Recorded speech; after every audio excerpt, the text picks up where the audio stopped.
പാല എനിക്ക് തോന്നുന്നു NDA പിടിക്കുന്ന വോട്ടുകൾ, പ്രത്യേകിച്ച് ഷോൺ ജോർജ് പിടിക്കുന്ന വോട്ടുകളായിരിക്കും പാലയുടെ ജനവിധിയിൽ നിർണായകമാവുക എന്നാണ് എനിക്ക് തോന്നുന്നത്. കാരണം പരമ്പരാഗതമായി BJPക്ക് അവിടെ വോട്ടുണ്ട്. അതായത് ഒരു 2016 ശേഷമുള്ള പാലയിലെ തെരഞ്ഞെടുപ്പ് നോക്കുകയാണെങ്കിൽ BJPക്ക് വോട്ടുണ്ട്. KM മാണി ഏറ്റവും കുറവ് ഭൂരിപക്ഷത്തിൽ വിജയിച്ചത് 2016 തെരഞ്ഞെടുപ്പാണ്.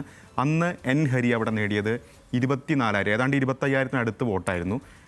അതിനുശേഷം കേരള കോൺഗ്രസ് തോൽക്കുന്ന തെരഞ്ഞെടുപ്പ്, ഉപതെരഞ്ഞെടുപ്പിൽ അത് 18,000 കുറഞ്ഞു. കഴിഞ്ഞ തെരഞ്ഞെടുപ്പിൽ അത് ഏതാണ്ട് 11,000 താഴെ വന്ന് നിൽക്കുകയാണ്. മാണി സി കാപ്പൻ്റെ ഭൂരിപക്ഷം കഴിഞ്ഞ തവണ 15,000 വോട്ടാണ്. അപ്പോൾ സ്വാഭാവികമായിട്ടും ഷോൺ ജോർജ് ഇത്തവണ അവിടെ മത്സരം വരുമ്പോൾ മത്സരം കടുക്കുന്നു. ഒരു ത്രികോണ സ്വഭാവം ആ മണ്ഡലത്തിൽ മത്സരത്തിന് കൈവന്നിട്ടുണ്ട്. അപ്പോൾ ഷോൺ ജോർജ് പിടിക്കുന്ന വോട്ടുകൾ അതുകൊണ്ടാണ് നിർണായകമാവുന്നത്. ഒരുപക്ഷെ അത് മാണി സി കാപ്പന് കഴിഞ്ഞ തവണ പോയ വോട്ടുകളായിരിക്കാം ഷോൺ ജോർജ് കൂടുതലായി പിടിക്കുക എന്നാണ് എനിക്ക് തോന്നുന്നത്. മാത്രവുമല്ല, നേരത്തെ ഈ കിഴക്കൻ മേഖലയിലെ പഞ്ചായത്തുകൾ ഉൾപ്പെടുന്ന, മൂന്നിലവിൽ ഉൾപ്പെടുന്ന മേഖലകളുടെ ജില്ലാ പഞ്ചായത്ത് പ്രതിനിധിയായി ഷോൺ ജോർജ് പ്രവർത്തിച്ചിട്ടുണ്ട്. കഴിഞ്ഞ തവണ അവിടെ PC ജോർജ് മാണി സി കാപ്പനായി വോട്ട് ചോദിച്ചതൊക്കെ നമുക്ക് ഓർമ്മയുണ്ട്.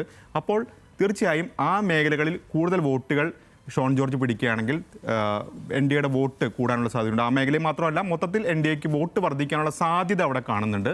അതുകൊണ്ട് തന്നെ ഷോൺ ജോർജ് പിടിക്കുന്ന വോട്ടായിരിക്കും നിർണായകമാവുക. രണ്ടാമത്തെ കാര്യം, കഴിഞ്ഞ തവണ ജോസ് കെ മാണി LDFൽ വന്നെങ്കിൽ പോലും അണികൾക്ക് ഉൾക്കൊള്ളാൻ കഴിയാത്തൊരു പ്രശ്നം ഉണ്ടായിരുന്നു. കാരണം അവർ പണിയെടുത്ത് ജയിപ്പിച്ചത്, വർഷങ്ങളോളം പണിയെടുത്ത് ജയിപ്പിച്ചതാണ് മാണി സി കാപ്പനെ. അപ്പോൾ അതുകൊണ്ട് തന്നെ പൂർണ്ണമായി CPM വോട്ടുകൾ മാണി സി കാപ്പനിലേക്ക് വലിയ തോതിൽ കഴിഞ്ഞ തവണ പോയിട്ടുണ്ടെന്ന കാര്യത്തിൽ സംശയമില്ല. പക്ഷേ ഇത്തവണ അതുണ്ടാവാനുള്ള സാധ്യത വളരെ കുറവാണ്. CPM വോട്ടുകൾ ജോസ് കെ മാണിയിലേക്ക് തന്നെ വരും. കാരണം മാത്രമല്ല, കഴിഞ്ഞ തവണ മാണി സി കാപ്പൻ നടത്തിയ പ്രചാരണം ഓർക്കുക. CPMനെതിരെ അദ്ദേഹം ഒന്നും പറഞ്ഞിട്ടില്ല. അതിന് മുൻപ് വരെ പിണറായി വിജയൻ്റെ ഫോട്ടോയൊക്കെ വെച്ച് പോസ്റ്ററുകൾ ഉണ്ടായിരുന്നു.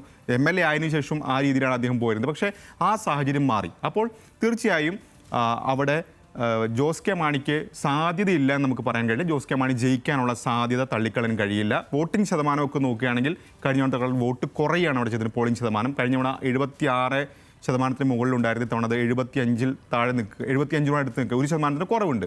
അപ്പോൾ അങ്ങനെ നോക്കുമ്പോൾ പോലും ജോസ് കെ മാണിക്ക് സാധ്യത തള്ളിക്കളയാൻ കഴിയില്ല. അവിടെ വലിയ സാധ്യത ജോസ് കെ മാണിക്ക് ഇപ്പോഴും നിൽക്കുന്നുണ്ട്. അവിടെ ഏതായാലും BJPയുടെ പ്രകടനം തന്നെയായിരിക്കും ജയപരാജയങ്ങൾ തീർച്ചയായും നിർണ്ണയിക്കുക.